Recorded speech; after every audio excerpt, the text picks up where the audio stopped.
welcome back to the Unscripted Life of Joey. This is part 2, so if you haven't watched part 1, go ahead and do so. In the first part, we got into what Joey has been dealing with in the past couple months with his dad, with work, and so now we're going to talk about more of your personal life, if it's okay for you to share with us. Well, it is the unscripted life of Joey, so absolutely I am more than willing to share. I am really interested. What is up with your love life? Can you talk about that? I think we want to know. Well, Lupe, it's a very interesting one. I unexpectedly met someone. I still sometimes find it hard to believe that I am in the situation that I'm in. I've had a very difficult life. I've struggled a lot, and I've dealt with a lot of pain and a lot of hurt in my life. What I shared with one of my friends was that for the first time, I feel like I'm getting what I deserve. That is a man who loves me and cares about me deeply and accepts me for who I am. The things that others would see as flaws, he actually loves. He's just such an amazing human being. I'm so grateful and thankful to have met him. Everything that I went through had to happen in order for me to be prepared for the type of person, relationship, and the healing that I needed to do before meeting my person, you know? Absolutely. So I'm so grateful and I'm so thankful to have him and have his support in my life. I love that for you. I'm so happy for you. Thank you. You know, we would have these conversations at the gym, and I'm like, manifest it, manifest. You're gonna get married to the love of your life. You know, like I've always told him, just manifest it. I always tell him, just manifest it. But you know, I think that the reason why other relationships wouldn't work is because something better was going to come, you know? Well, I wouldn't say that. It's not that they wouldn't work. It's that I have to go through that in order for me to be in a place where I was ready for this type of relationship. Yeah. So, to kind of give you a little bit of context, because I feel like it's really important, because number one, I feel very passionate about it. Number two, I feel that there's a lot of pain and a lot of hurt that I need to outlet in order for me to move past. And what better place to do it than here? With us. You know? With us. If you look at some of my episodes from season 2, like investing in the wrong people. Why do we invest in all the wrong people? In all the wrong things? Is it because we have hope? Is it because we have connections? History? That episode, you can hear that there was a lot of passion in my voice and how angry I was and how dedicated I was to that episode, you know? Truly coming from a place in my heart, because it's what I was going through. It's what I was living. And I was sharing my raw feelings with you guys. And, you know, I unexpectedly met this guy about, I want to say 13 years ago. And I can only remember that there was only one amazing good year where we got along well and things were good. So he was always accusing me of being unfaithful to him. And later on, I found out that he was the one that was being unfaithful. He had a fetish that he did not know how to control. And during that time, he was accusing me of being unfaithful. And so I then later on found out, and when I say I found out, I'm going to admit I went snooping. So you know how they say, you snoop, you find. You find. So I dug, actually. I didn't snoop, I dug deep. Like Tanya would say, deep down here. Dig deep. So I went digging and I found. And it's so funny because I was not necessarily hurt that he had been doing what he was doing, but rather I was hurt of the kind of people he was talking to. Yeah. And so I look back at it and I think, yes, it absolutely is cheating. Even if he tries to minimize it by saying, they didn't know it was really me, the reality is, he was seeking and engaging in sexual conversations with other men. He was investing emotional and sexual energy outside of your relationship. He was deceiving both you and them, which adds another layer of betrayal. Cheating isn't just about physical contact. It's about breaking trust, emotional intimacy, and agreed boundaries. Whether he called it catfishing, role-playing, or just chatting, it crossed a line of loyalty and respect. The fact that he spent years accusing you of cheating while secretly doing this himself also points to projection. Often, people who are unfaithful deflect their guilt by accusing their partners. like, why did I stick around? I don't normally live my life with regrets, but I feel like that would have been a very good turning point for me to say, you know what, like, this is my moment to get out of this situation because it's clearly not working out. And I should have seen some red flags because to him, he thought that him talking to other guys was not cheating. For me, yeah, that was cheating. To me, I considered that cheating. And so, to make matters worse, right after the situation happened, he was like, oh, can you just stop bringing it up? Like, just move on from it already. And I should have been more strong and not allowed him to dictate my healing process. And it wasn't even taking your feelings into consideration. Exactly. You know? He tried to minimize his actions by saying that it was not cheating. So if he went to all that trouble to create an account or whatever he was doing, it's like going on Tinder or whatever, and you're talking to these people, what is the purpose of you doing that, right? Mm-hmm. So if you're with someone, why would you go through that trouble to talk to other people? Like, that's cheating. Well, you know, to even make matters worse, I found conversations that he was having with people, and he was actually catfishing people.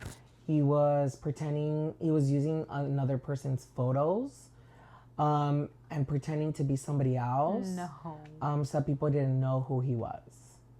And anyone that challenges me, just know that Capricorns keep receipts. We do.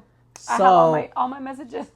you know, I stayed with this person, and, you know, looking back, I didn't realize that he had been manipulating me. He had been mentally controlling me. He also put this idea in my head that if I ever left him, that it was because I never gave him a chance. And because he always knew that I was going to leave him. You know what I mean? So he put those thoughts in my head, like, if you ever leave me, well, I was always right that you were going to leave me for somebody else, you know? So I spent many years, you know, by his side trying to work through the issues that were making our relationship not function. And it's very difficult when it's only one-sided. It takes two people to make a relationship work.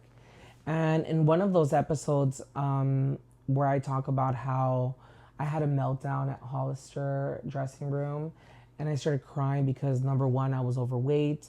Number two, I was unhappy. And it was because he himself is an unhappy person on the inside. Therefore, everything he did brought out this negativity, this toxicity around him. And that's why he treated people very poorly. And that started rubbing off on me. Because when you hang out with someone for long enough, those things start rubbing off on you, you know? And when I had that meltdown at Hollister, that's when I cut the tie and I said, you know what? That is him. That is not who I am. That is not the kind of person that I am going to be. Being in that relationship led me to being pre-diabetic. It led me to being overweight. It led me to being unhappy, stressed.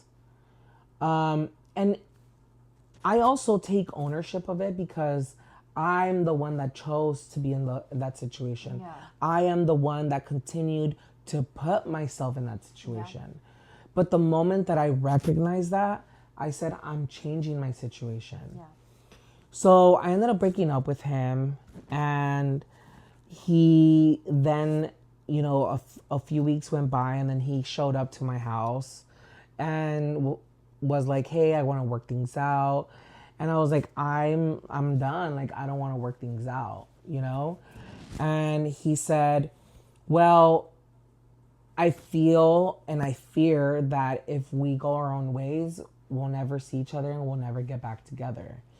And I'm going to be completely honest with you. At the time, I was not interested in dating anybody. I wasn't interested in meeting anybody anytime soon, you know? And I still, to be honest with you, had hopes that things could have worked out with him. So I decided, you have 3 options here. Option number 1, you stay and we work on things and things get better. Or option 2 is we go our own ways and call it over. Or 3, you decide to stay here, you don't work on things, and things are just gonna get worse, right? Because it doesn't take a genius to realize that if things are not working out and you still stay with someone that's not working out, it's just gonna get worse. Like, it's just obvious, right? So he said, well, I'm gonna stay and I wanna work things out. So I sat down, I wrote down everything that we both needed to work on. And it never happened. He never worked on it. So as you can assume, things got bad. So he was coming over only on the weekends. And I was taking that as like a trial, right? So you come over on the weekends, we see if we're getting along. And if we're not, then there's no commitment. You know what I mean? Like, we just call it over. And then, you know, I brought this up to my therapist and she's like, well, I mean, I see what you guys are doing there, but like, what's the time frame? And I was like, oh, I forgot to add a time frame. I guess I should have, right? Because for who knows how long. So, you know, 3 years later, things were still not working out. And he had 3 years of extra opportunity, you know? And things were not getting better, and he just didn't really have a drive to better himself, better his situation, and better his life, you know? And we didn't respect each other anymore. At that point, I started realizing that everything I had ever heard of all of his ex-boyfriends was negative stuff. That his ex-boyfriend did this, and that another ex-boyfriend did that, and that this guy wronged him, and that guy stopped talking to him, and this guy ghosted him. And I'm like, damn, like, all these people are so mean, you know? And I came to realize that he was the problem. He was the negative source. And at that moment, I realized that no matter what I did, how much time I gave him, no matter what I did, I was still going to walk out the bad person, the enemy. And I said, you know what? My happiness is a lot more important than that. So fuck it. If I'm going to be the bad person, then I'm going to be the bad person, you know? And so, you know, instead of coming over on the weekends, I offered him, like, if you want to still come down here, you can come on Sunday, Mondays, but, you know, I need my Friday, Saturdays, because at this point, I had already started dating people. I started going on dates. And, you know, predominantly people like to go on dates on Friday, Saturdays. And so he then later on found out that I had gone on a date with someone. And he thought that I was like hiding it from him. And I was like, I did not hide anything from you. Like, I am single and nobody forces you to come here. Like, you choose to come here. And I don't owe you any explanations because we're not together. I said, in fact, I think that you shouldn't come here anymore because clearly the lines are blurred and this is just not working out. So then a few weeks went by and then I met someone and he thought that I was trying to hide that I had met someone. And I'm like, why would I need to hide this from you? I wasn't trying to hide it from him, but rather I didn't want his feelings to be further hurt. You're already struggling with the fact that you and I are not seeing each other on weekends, let alone me telling you that I've now moved on and started dating someone. You're not prepared for that. And the thing is that, like, I never led him on. He always knew where he stood. And I talk about it in my episodes. I say it's important to give people the opportunity to make an informed decision. Make an informed decision means having all of the information laid out in front of you and you choosing what direction you want to go in and not making that decision for other people, you know? So I felt that I was doing right by him by saying, look, this is where we are. Like, I am not with you. You come here on the weekends to see if we're getting along.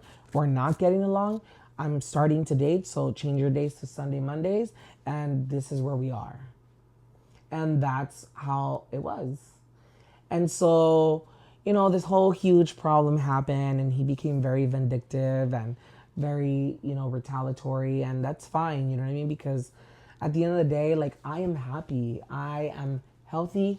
I am happy, and it's the best decision I've ever made. And I'm happy for you. And Thank you. I think it's hard for some people to let go, especially when they are hurt. That's when they start to make your life miserable, or at least they try to, you know, and they do certain things to get back at you because you didn't want to get back with them, you know? Yeah. So I'm so happy for you. Thank that you. you choose your happiness. Yeah. Regardless of, because sometimes people stay just because of la costumbre, you know, like you're so used to being with that person for so many years, and so you decide to stay even if you see that things are the same and they're not working out.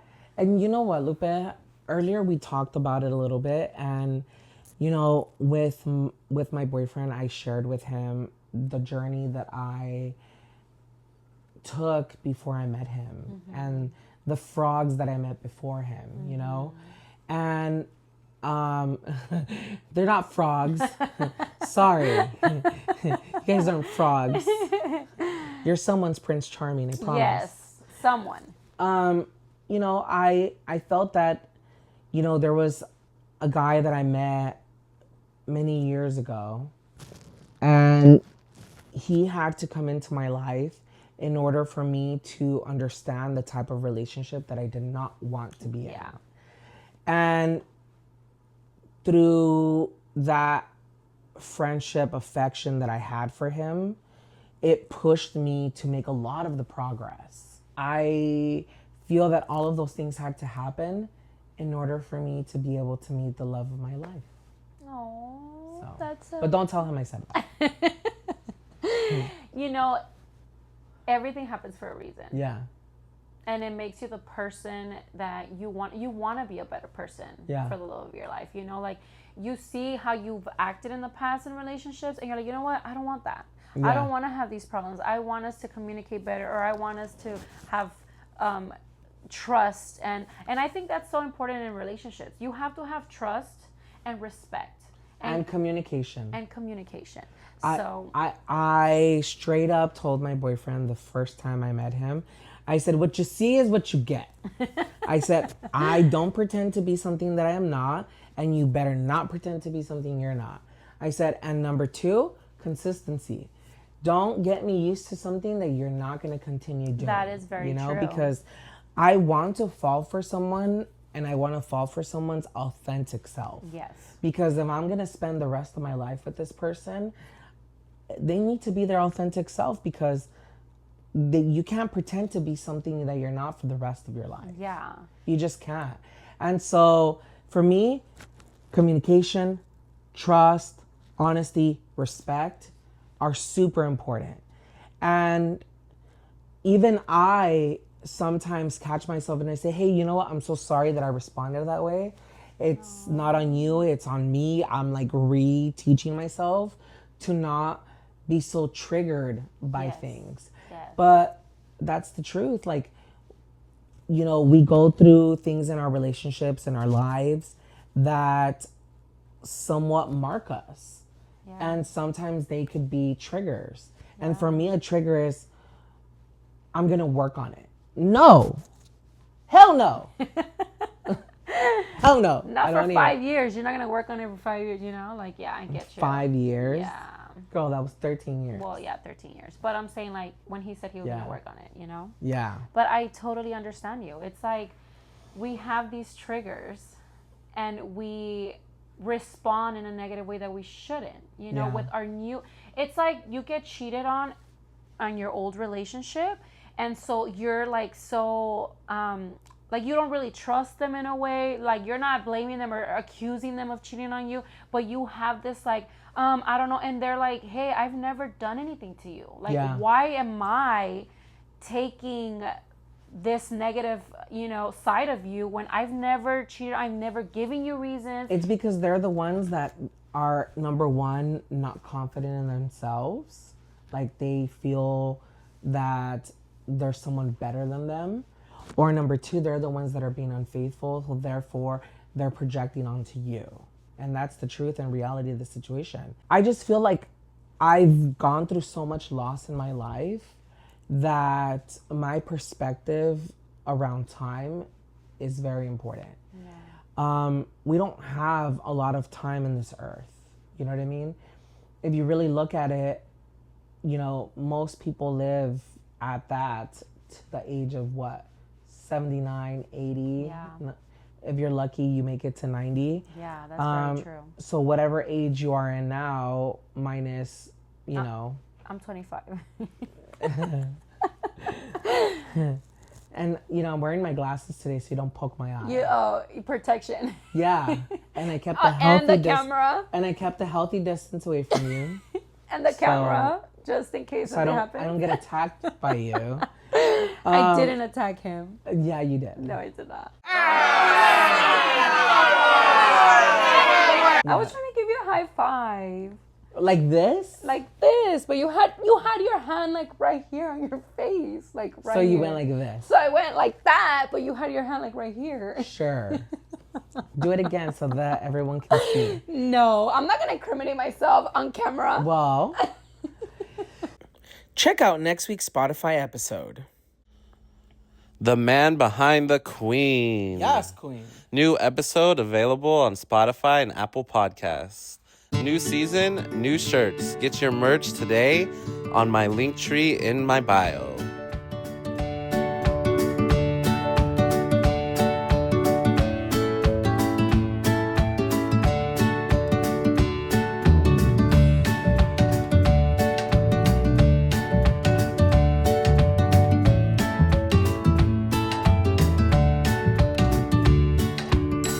So, you know, at the end of the day, all I want to say in regards to that is do right by others, you know, and don't do things that you don't want others to do to you.